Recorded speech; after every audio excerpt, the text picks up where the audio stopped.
अभी 4 तारीख में जब इलेक्शन के रिजल्ट आ रहे थे तो मार्केट अचानक से इतना गिरा। यहाँ पर आप देख सकते हैं ये जो ट्रेंड लाइन है इसको मार्केट ने ब्रेक किया। मतलब यहाँ से रेजिस्टेंस लिया और इसके बाद मार्केट नीचे आया, ट्रेंड लाइन को एक ही झटके में इसने ब्रेक किया और यहाँ पर यानी कि 51,000 से मार्केट सीधा जो है 46,000 तक आया था। तो ये कंडीशन क्या होती है, मतलब अगर जैसे मान लो आपने यहाँ पर पैसा लगाया हुआ है तो क्या आपका पैसा सेफ है या नहीं, ये हम आज की वीडियो में डिस्कस करेंगे। तो hello and welcome back to asset guide YouTube channel. आज की इस वीडियो में हम जानने वाले हैं कि सर्किट ब्रेकर क्या होता है, सर्किट ब्रेकर कब लगता है और जब मार्केट में बड़ी उथल पुथल होती है तो आपके पैसे के साथ क्या होता है, क्या क्या कंडीशन रहती है। तो देखिए यहाँ पर क्या था, इलेक्शन का रिजल्ट आ रहा था और ये इतना बड़ा या इतना पैनिक करने वाला भी नहीं था। बस ये था कि स्टार्टिंग में जो मोदी गवर्नमेंट है बीजेपी, उसकी वोटिंग जो है कम पड़ रही थी, थोड़ी कमज़ोर दिख रही थी वो। तो इसी कंडीशन से लोगों ने यहाँ पर पैनिक सेलिंग शुरू की और जैसे ही सेलिंग शुरू हुई तो मार्केट लगातार यहाँ पर इतनी बड़ी गिरावट करता हुआ आया। 4,000 पॉइंट उस दिन एक दिन में जो है बैंक निफ्टी गिरा था। तो ये एक लिमिट होती है, जैसे कि मार्केट में जब भी कोई पैनिक सेलिंग आती है तो कम से कम अगर 9% तक की वो सेलिंग है, अगर सेलिंग 9% तक की है तो मार्केट में 9% तक की गिरावट, या आप कह सकते हैं 9.99% तक की गिरावट तक मार्केट में कोई इम्पैक्ट नहीं होता।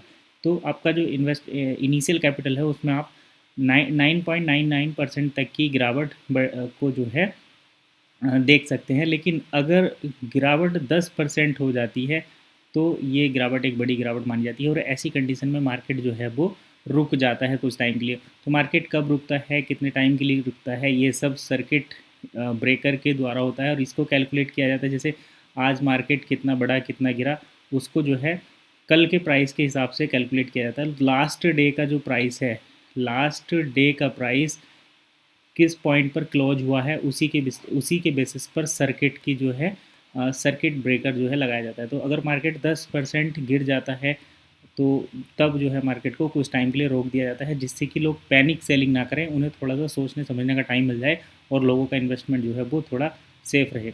तो ये सर्किट ब्रेकर किस किस टाइम से लगता है, क्या लिमिट होती है। सर्किट ब्रेकर तो आप समझ ही गए होंगे, सर्किट ब्रेकर यानी कि जब प्राइस 10% से ज़्यादा गिर जाता है तो मार्केट में पैनिक सेलिंग के मतलब मार्केट में पैनिक सेलिंग आती है और वो लगातार 10% से ज़्यादा की गिरावट हो जाती है। तो मार्केट को कुछ टाइम के लिए रोक दिया जाता है, जिससे लोगों को ये सोचने की टाइम मिले, सोचने का टाइम मिले कि पैनिक सेलिंग ना करें या फिर क्या रीज़न रहा है जिससे आप इतनी ज़्यादा सेलिंग कर रहे हो, मार्केट गिर रहा है।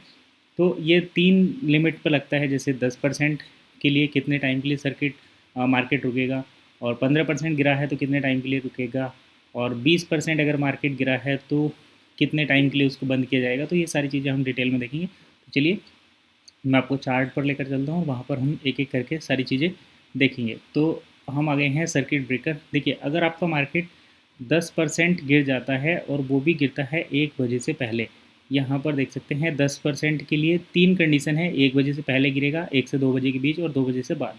तो अगर मार्केट 10% गिर जाता है 1 बजे से पहले ही पहले, तो मार्केट को 45 मिनट के लिए रोक दिया जाता है आपको, जिससे कि लोगों को सोचने का टाइम मिले कि आखिर वो पैनिक सेलिंग क्यों कर रहे हैं और मार्केट में थोड़ी स्टेबिलिटी आई, इतनी ज़्यादा लिक्विडिटी ना रहे। दूसरा, अगर मार्केट या तो 1 बजे या 1 बजे से 2 बजे तक, 2:30 बजे के बीच अगर 10% गिरता है तो 2 से 2:30 मतलब 1 से 2:30 बजे तक, तो मार्केट को 15 मिनट के लिए रोका जाता है। हॉल्ट, मार्केट हॉल्ट ड्यूरेशन यहाँ पर 15 मिनट रहती है। 15 मिनट तक ट्रेडिंग को रोक दिया जाता है। NSE BSE दोनों एक्सचेंज रुक जाते हैं, जिससे कोई भी ट्रेड ना हो और मार्केट में थोड़ी स्टेबिलिटी आई। अगर ये 10% की गिरावट 2:30 बजे के बाद होती है या 2:30 बजे होती है तो मार्केट को नहीं रोका जाता है, क्योंकि उस टाइम पर कुछ लोग अपनी होल्डिंग सेल करते हैं, उसकी वजह से आ सकती है। और फिर नाइट में आपको सोचने समझने का टाइम मिल जाता है कि किस तरीके से कल का पोजीशन रखना है। अब चलिए हम दूसरी कंडीशन की बात करते हैं। अगर मार्केट 15% गिरती है और ये 1 बजे से पहले पहले गिर जाती है तो यहाँ पर हाल्ट का जो टाइम है वो 1 घंटा 45 मिनट, यानी कि लगभग पौने 2 घंटे तक मार्केट को रोक दिया जाता है, क्योंकि 15% की गिरावट बड़ी गिरावट है।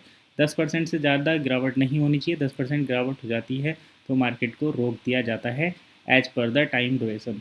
और यही गिरावट 15% की अगर 1 बजे या 2 बजे से पहले आती है तो यहाँ पर मार्केट को लगभग 45 मिनट के लिए बंद किया जाता है, यानी कि ट्रेडिंग को रोका जाता है। और यही गिरावट अगर 2 बजे के बाद आती है 15%, अगर मार्केट 2 बजे के बाद 15% टूट जाता है तो उस दिन 2 बजे के बाद ट्रेडिंग बंद कर दी जाती है, यानी कि आप कोई भी बाई सेल का ऑर्डर एग्जीक्यूट नहीं कर सकते। अगर 20% की गिरावट मार्केट में आए और ये किसी भी दिन किसी भी टाइम अगर आ जाती है 20% की गिरावट, तो उस दिन उस मार्केट में, मार्केट इंडेक्स में, इंडेक्स बेसिकली क्या होता है, स्टॉक मार्केट का एक मीटर होता है, तो उस दिन पूरे दिन उस पर्टिकुलर सेगमेंट में, सेक्टर में ट्रेडिंग को रोक दिया जाता है। तो देखिए, अगर हम बात करें कोई स्टॉक, अगर एक स्टॉक है वो 10% गिर जाता है एक दिन में, जो कि गिर सकता है 10% भी गिर सकता है, 20% भी, 50% भी, लेकिन अगर 10% गिरा मार्केट टाइम में, तो इस कंडीशन से मार्केट में उस स्टॉक, पर्टिकुलर स्टॉक की ट्रेडिंग रोक दी जाती है और उसमें सर्किट लग जाता है। और अगर 15% गिरता है तो 2 बजे के बाद तो पूरे दिन बंद ही कर दिया जाता है, बाकी 1 घंटा 45 मिनट और 45 मिनट के 2 सेगमेंट लगाकर उसको बंद किया जाता है। अगर 20% कोई स्टॉक गैप डाउन खुलता है या फिर गिर जाता है मार्केट किसी भी टाइम, तो उस पूरे दिन के लिए उसमें सर्किट लग जाता है, यानी कि कोई ट्रेडिंग नहीं हो सकती, नेक्स्ट डे ही पे रहेगा। अब देखिए, ये सर्किट दो तरीके से रहता है। एक तो सर्किट होता है अप मतलब ऊपर की तरफ, जैसे मार्केट में जब ज़्यादा बाइंग आती है तो अपर सर्किट लग जाता है और हर दिन 10% 20% मार्केट ऊपर ही खुलता है। और जब डाउन सर्किट लगता है तो वहाँ पर 20% मार्केट 10% या 15% गिर कर ही खुलता है और यहाँ पर भी ट्रेडिंग नहीं होती। 20% अगर ज़्यादा तेज़ी है तो मार्केट में कोई बाइंग नहीं आएगी, मतलब कोई ट्रेड नहीं होगा और मार्केट में 10% 20% हर दिन प्राइस अप ही खुलेगा और पूरे दिन ट्रेडिंग नहीं होगी। ऐसे ही जब लोअर सर्किट लगता है और 20% की गिरावट हो रही है तो कोई ट्रेडिंग नहीं होगी और प्राइस 20% हर दिन थोड़ा थोड़ा करके गिरता रहेगा। इसमें AMO, आफ्टर मार्केट ऑर्डर, किस तरीके से लगते हैं ये, या फिर जो दूसरी कंडीशन है वो। देखिए, इसमें अब आप कहेंगे कि जब कोई बेच ही नहीं रहा, जब कोई सेल ही नहीं कर रहा, तो किस लिए कर रहे हैं। तो देखिए, जो स्टॉक की जो सेलिंग होती है वो ऑफलाइन कॉन्ट्रैक्ट से भी होती है, यानी कि जैसा पहला सिस्टम था कि किसी के पास अगर कुछ बड़े क्वांटिटी में स्टॉक है तो वो उसको ऑन पेपर भी सेल कर सकता है, उसको डीमेट का जो ट्रेडिंग ऐप है उसकी ज़रूरत नहीं होती, बिना उसके भी हो जाता है। तो जब बड़ी बड़ी डील होती हैं तो उस टाइम पर इस टाइप के सर्किट लगते हैं और ये आम बात है। लेकिन 9% तक की, 9.9% तक की गिरावट में कोई भी सर्किट नहीं लगता। तो अगर आपको मार्केट की और भी इन्फॉर्मेशन लेनी है तो आप सैमको के साथ अकाउंट ओपन करके जुड़ सकते हैं हमारे प्रीमियम टेलीग्राम चैनल को, जो कि सैमको यूजर्स के लिए बिल्कुल फ्री है, उसको ज्वाइन कर सकते हैं। यहाँ पर सैमको के साथ आपको एडवांस ट्रेडिंग